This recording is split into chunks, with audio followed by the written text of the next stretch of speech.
पूर्व मंत्री नवाब कादिम अली खान उर्फ नावेद मियां ने कोर्ट का धन्यवाद किया, कोर्ट के फैसले का सम्मान किया। कहा जो गुनहगार है उसे सजा होनी चाहिए। भड़काऊ भाषण देने पर आजम खान को 3 साल की सजा MP MLA कोर्ट ने सुनाई थी। उसके बाद आजम खान की विधानसभा की सदस्यता भी रद्द कर दी गई। इसी फैसले का नवाब कादिम अली खान उर्फ नावेद मियां ने सम्मान किया और उन्होंने कहा रामपुर के लोग भी इस फैसले से बहुत खुश हैं।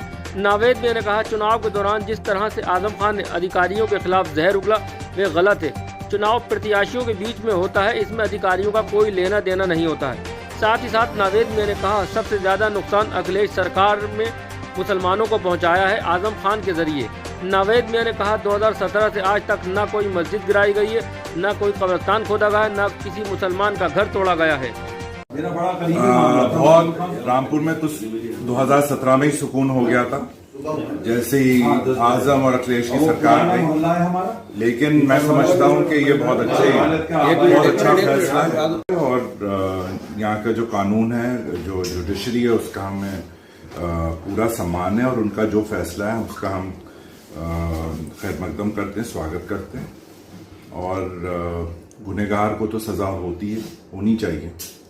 जो नियम, जो कानून तोड़ेगा, कानून सबके लिए बराबर है, तो जो तोड़ेगा वो उसको सजा मिलेगी। और ये तो शुरुआत है, अभी तो लाइन से सजा इनके लिए रखी हुई है और तीनों के लिए, आजम, उसकी पत्नी और उसके बेटे, तीनों के लिए, तीनों ने उल्लंघन किया है, जो संविधान है उसका उल्लंघन किया है, जो जिस तरीके से उन्होंने फर्जी दस्तावेज दाखिल किए, जिस तरीके से भड़काऊ भाषण दिए, समाज को बांटने की कोशिश करी, अधिकारियों के खिलाफ जहर उगला, किसी के ऊपर भी कोई पर्सनल अटैक नहीं हो सकता।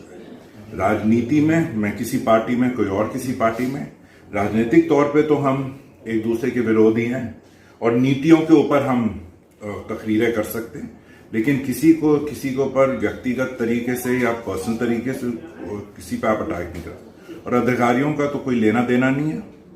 चुनाव प्रत्याशियों के बीच में होता है, अधिकारियों को बीच में क्यों डालने की क्या जरूरत है? उनसे कोई संबंध नहीं है। तो जो खासतौर से इस मुकदमे में जो फैसला आया बहुत अच्छा है, बहुत सही आया। तो रामपुर वाले खुश हैं इस फैसले से? बिल्कुल। सब रामपुर की बर्बादी 2012 और 17 के बीच में हुई। 5 साल में अखिलेश सरकार कहती थी कि हम मुसलमानों के हित में काम करते हैं, मुसलमानों के पक्ष में। सबसे ज्यादा तो मुसलमानों को बर्बाद किया अखिलेश सरकार ने, आजम के जरिए।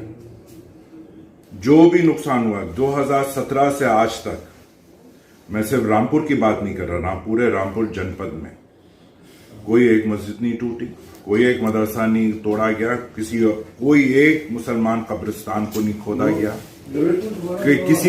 किसी कब्रिस्तान की मिट्टी नहीं चुराई गई,